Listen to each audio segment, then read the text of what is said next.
Pacific, so we should see it any second now. And there you are getting a great view of Crew 9 inside Dragon Freedom as it returns back to Earth. We are awaiting the drogue deploys. This view coming from the WB-57 high altitude plane. And there you see it on your screen, drogue deployment. Drogue descent rate nominal. You can hear the crowd here. Visual on 2 healthy drogues. The crowd here very excited as Dragon Freedom continues to make its way back to planet Earth.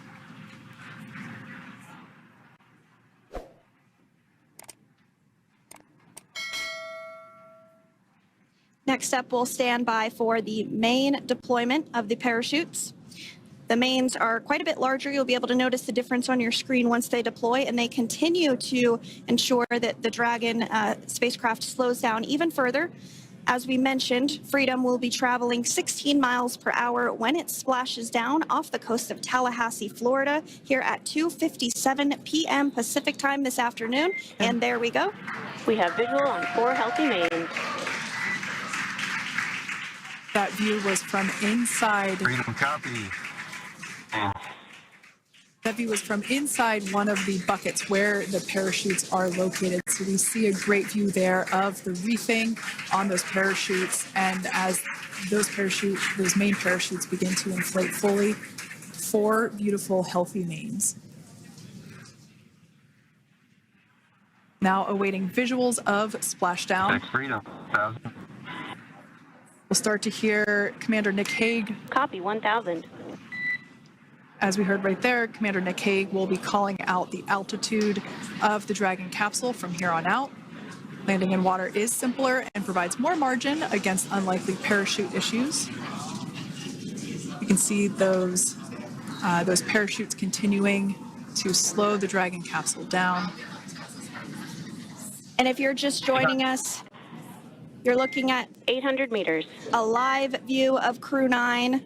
Just minutes away from splashing down off the coast of Tallahassee, Florida. Splashdown 2 minutes from now at 2:57 p.m. Pacific. We do have 4 healthy mains really doing the job there. Just breathtaking views of a calm, glass-like ocean off the coast of Tallahassee, Florida. Crew 9 just minutes away from splashing down. This is really such an incredible shot.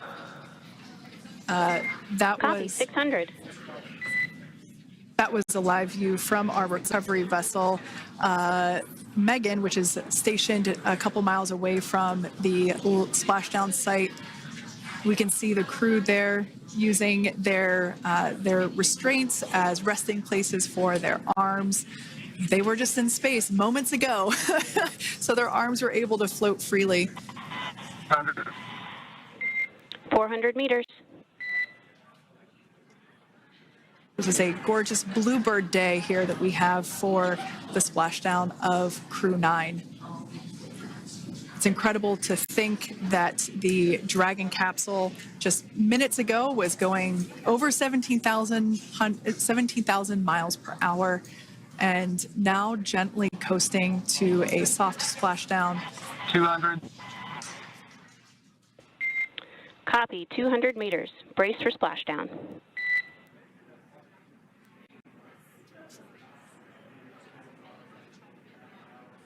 As you can see there on your screen, continuing to monitor progress of the Dragon spacecraft. And we're going to stand by for splashdown located in the Gulf of America off the coast of Tallahassee, Florida.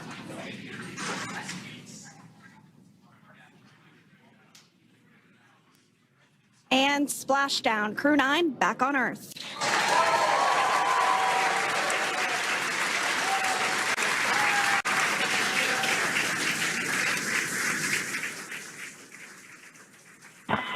And SpaceX Freedom, splashdown. Good main release. Copy, splashdown. We see main chutes cut. Nick, Alex, Butch, Sunny, on behalf of SpaceX, welcome home.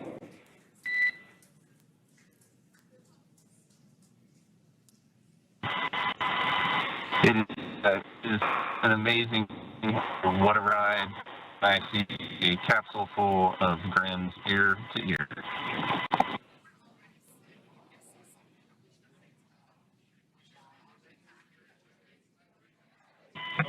definitely.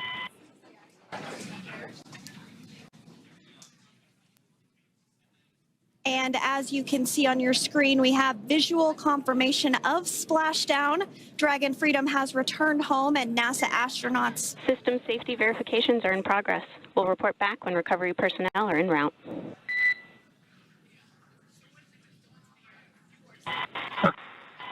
Understand. And, we're in section 2, 4.800 landing response. And looking for your word on if it is necessary.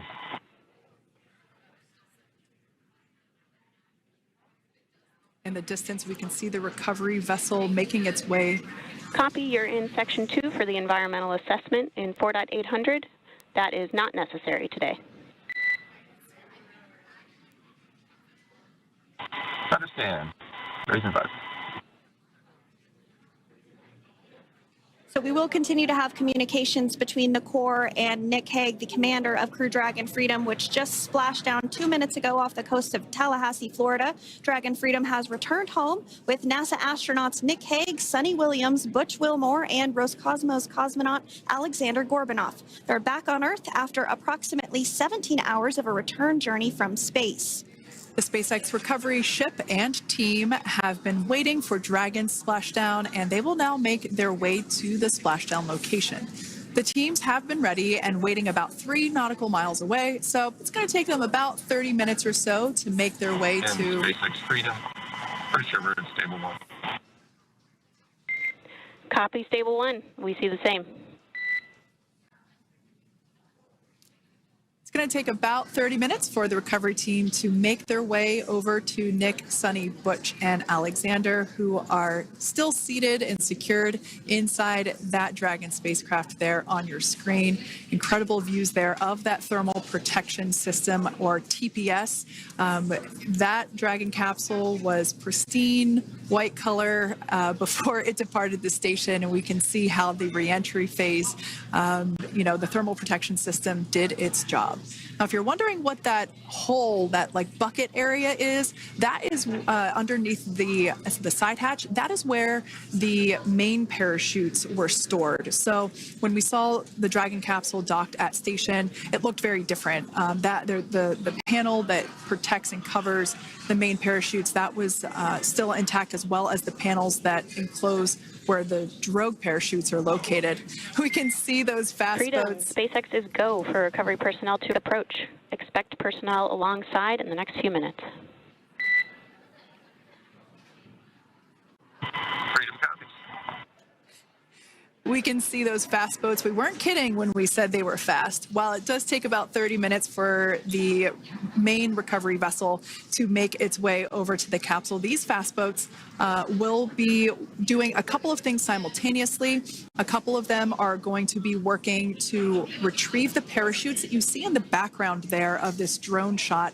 Those parachutes will be retrieved from the ocean surface. We want to make sure we are able to pull those out. The recovery vessel there closest to the spacecraft is going to be performing some safety checks. We can see there they're using an instrument that is basically working to detect if there are any hypergolic vapors or fumes that are still residing in and or around the Draco thruster nozzles or outlets.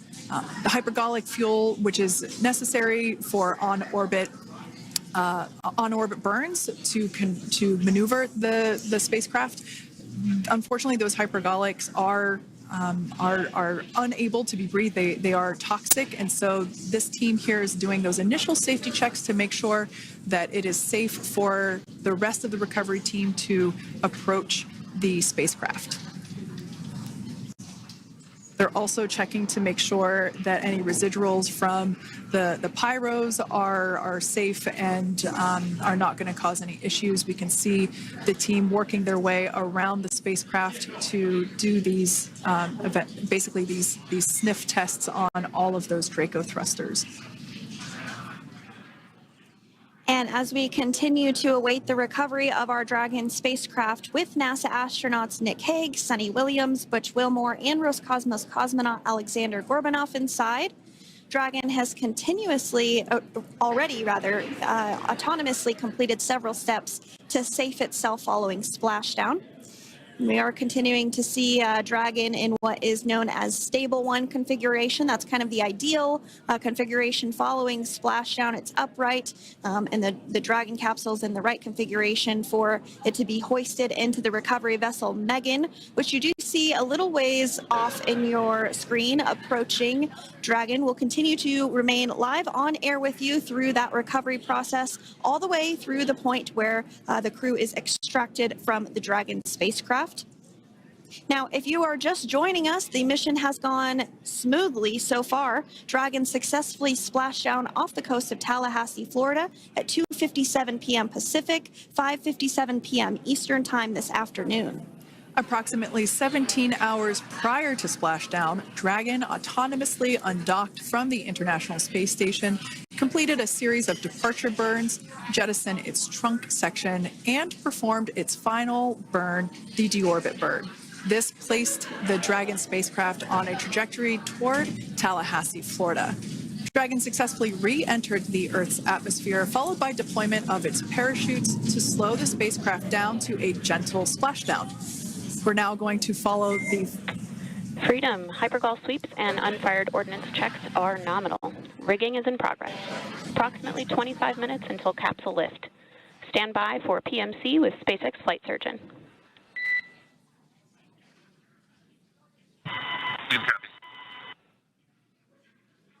And so what we did just hear there was communications that those hypergol checks were complete. They didn't find any of that upon those checks, so we'll continue to move through the timeline. Next up is a process called rigging, which you see happening right now on your screen. This is when a SpaceX recovery personnel actually works to climb aboard the capsule and work through procedures ahead of lifting onto the nest of the recovery vessel Megan. We heard it's going to be about 25 minutes or so until that lift actually takes place.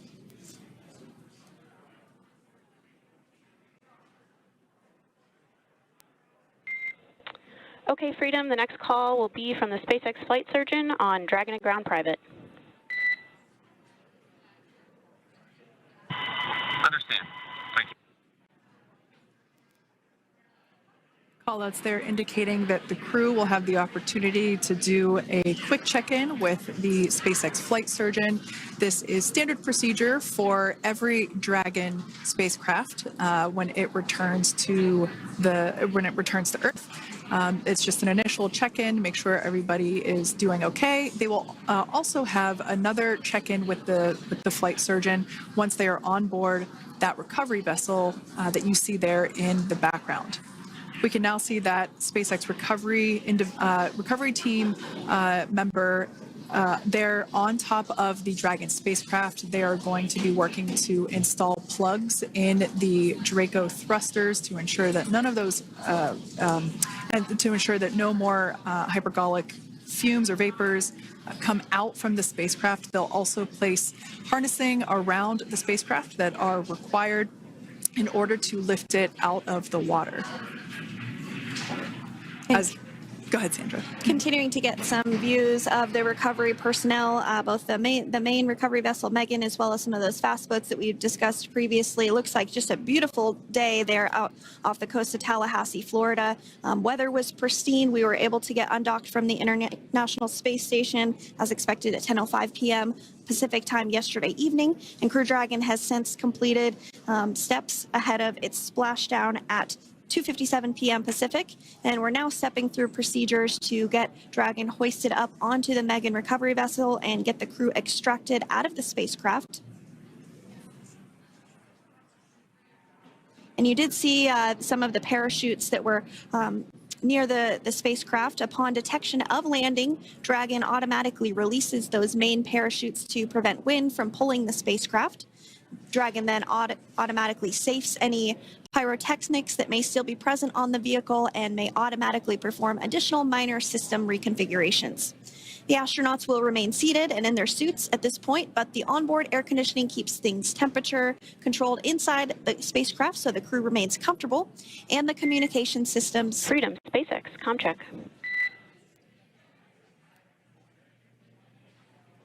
Space access is freedom. Yeah, loud and clear. Copy that, Freedom. Have you loud and clear as well, and Dragon to ground is no longer private. Understand, thank you. As we saw there on the screen, we have a couple of fast boats in the recovery fleet that have quickly moved into the splashdown location. They are being followed by one of the main recovery vessels, which will move into position upwind of the spacecraft. The two fast boats have very specific roles. Excuse me. The first approach is focused on immediate safety inspection, as we saw. They do this for spacecraft integrity and checking for any presence of those hypergolic propellant vapors. And this ensures that it is safe for the recovery vessel to approach Dragon.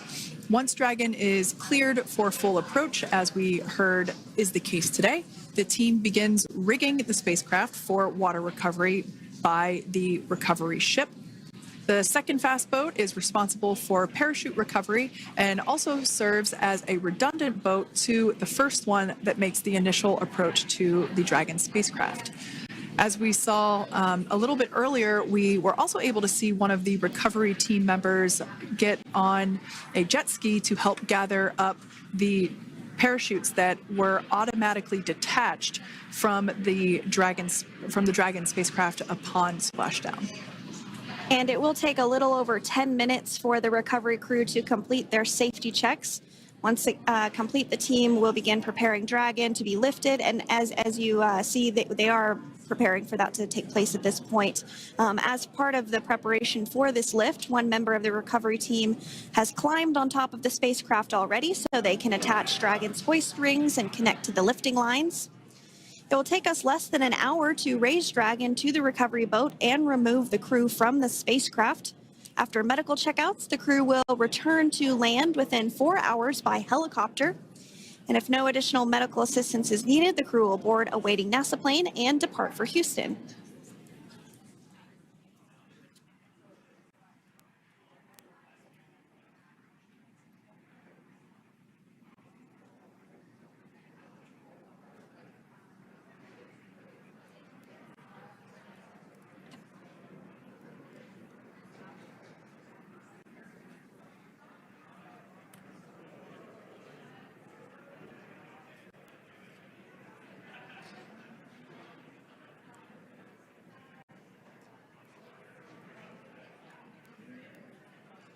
And as we continue to await Dragon to be hoisted up onto the ship, we have a very special treat. NASA Public Affairs Officer Jaden Jennings, who is actually on the recovery vessel and had a bird's eye view of the splashdown today. Jaden, how are you? How was the view from the recovery vessel? Hi, Sandra. How do you hear me? I've got you loud and clear, Jaden. It's so great to hear you.